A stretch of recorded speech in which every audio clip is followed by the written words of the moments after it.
Hello friends, welcome to my channel CBC Tutorials. Today we're going to do the first chapter of class 11th maths, that is sets. First, with the introduction of sets. Now what is a set? A set is a well-defined collection of objects. For example, you can see I've given you the set of first 5 natural numbers. I've given you the set of A is 1, 2, 3, 4 and 5. Now how to represent set? Sets can be represented in two forms. First one is your roster form. Now in this all the elements are listed and they are separated by commas and they are enclosed in these curly brackets. For example, set of first 3 odd natural numbers is given over here, 1, 3 and 5. This form is known as roster form. Second is your set builder form. Now in this all the elements possess a single common property, that is property of P of X. For example, I have made a set of all the vowels of English alphabet. Now this form you read it as the set of all X is such that X is a vowel of the English alphabet. Now in this you give a condition and this colon is read as is such that. So it is read as X is such that X is a vowel of the English alphabet. Now these are some of the standard notations which you use in the set builder form. It is like a shortcut method to use it instead of writing all these. For example, n is written for a set of natural numbers. So instead of writing natural numbers, you write it as a capital N. Then Z is used for writing all integers. Q represents rational numbers, R represents real numbers, and C represents all the complex numbers. Now this is a slide of different types of sets. Now we have here 6 different types of sets which I'm going to explain you now. First is the equal sets. Now two sets A and B are called as equal if they have the equal numbers as well as the same types of elements. Now for here I've given you an example that A consists of all these elements, B consists of all these elements. Now here A all has 1, 3, 4, 5, 6.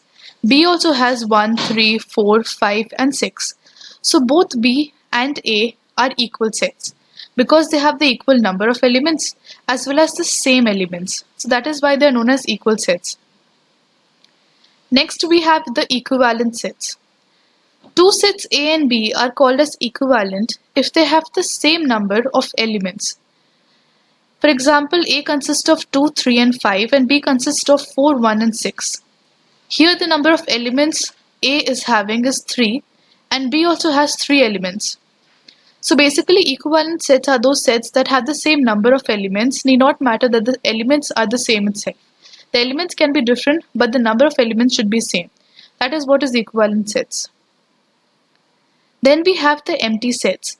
These are basically also known as null set or void set, and it does not contain any elements. From the name itself you get to know that it is an empty set without any kind of elements. Now it is denoted by this symbol. Now this symbol is known as phi, or it is denoted by an empty set without any elements. For example, you can see the set of whole numbers is less than 0. Now since you know that 0 is the smallest whole number, there is no number which is a whole number which is less than 0. So the set here will be an empty set. I have given few more examples which you can go through. Next, singleton set. A singleton set is a set which contains exactly one element, not more than one element.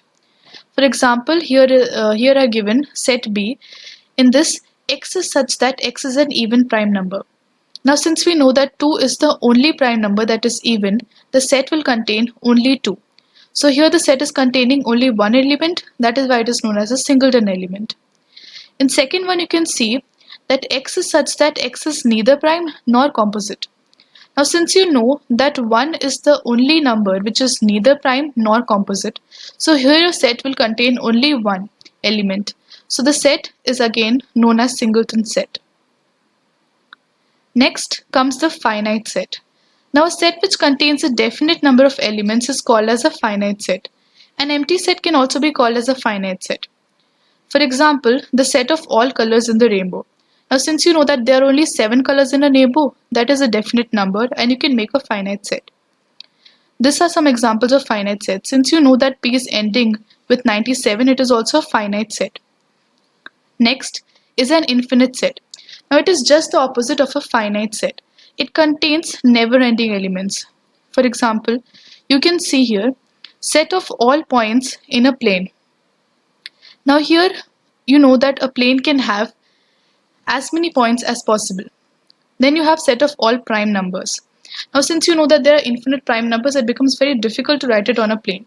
So that is why it all comes under an infinite set. And one more point to be noted is that all infinite sets cannot be expressed in roster form. So that is why mostly you use set builder form to represent infinite sets. So thank you guys. If you liked my video, please share, subscribe, and do comment